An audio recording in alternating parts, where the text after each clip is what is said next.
Stop trying to make it happen. Instead, create the conditions in which it can happen naturally. If you want to catch birds for your garden, you will never succeed. No matter how hard you try, they will always fly away. But if you create a garden, plant trees and flowers, then the birds will come on their own. Forcing signals scarcity. Scarcity lowers attraction. Letting go, on the other hand, signals abundance. The paradox is real. The moment you stop trying to grasp, you move closer to having. This principle, if you really understand it, changes how you move in everything. Relationships, money, status, opportunities, and even happiness. You think chasing fails because of bad luck, when in reality it does because of what it communicates on a subconscious level. You think, I need this to be okay, and you create pressure. Pressure makes people pull away, makes opportunities feel heavy, makes conversations feel like an obligation instead of choice. You are wired to move toward freedom and away from pressure. The more tightly you try to hold on to something, the more it wriggles out of your hand.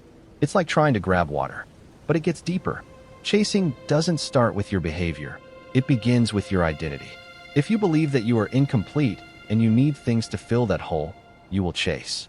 But if you believe that you are already whole, then your mindset swaps to selection instead of chasing. Selecting is calm whilst chasing is frantic, and people can feel the difference instantly. Your mind traps you and thinks that effort solves everything. In a point it does, but not completely. You think you want love? You try harder. Want respect?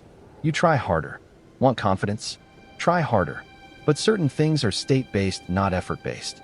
You can't try hard to relax, or to be more charismatic, or to make someone like you. The effort itself creates tension that most of the times kills the result. Like trying to fall asleep by forcing your eyes shut and yelling in your head, sleep now. The more you try, the more you turn in your bed. That's reverse effort.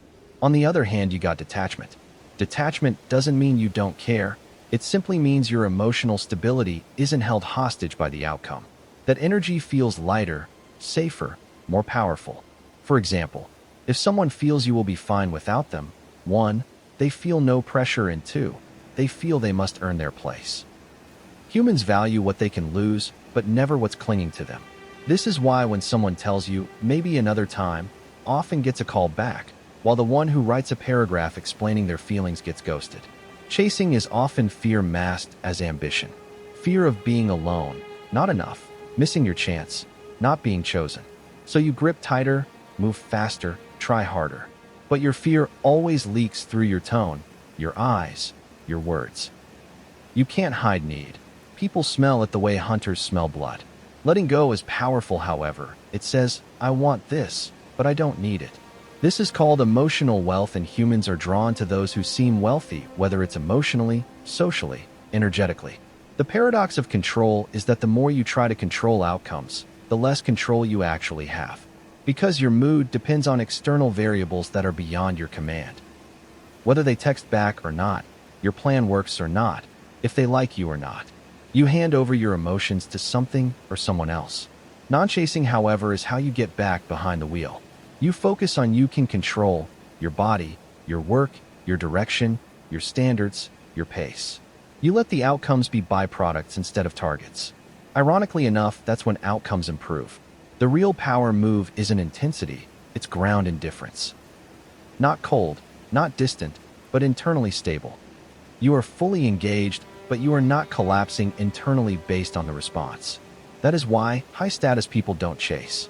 They assume options exist, and because they assume it, they behave in ways that create it. Desperation closes doors fast. Calm certainty leaves them open. The core principle is this. Chasing says, please choose me. Non-chasing says, I am choosing what fits me. One puts you below while the other puts you in control. The moment you truly stop chasing, not as a tactic, but because your life is actually moving forward, you will notice something strange.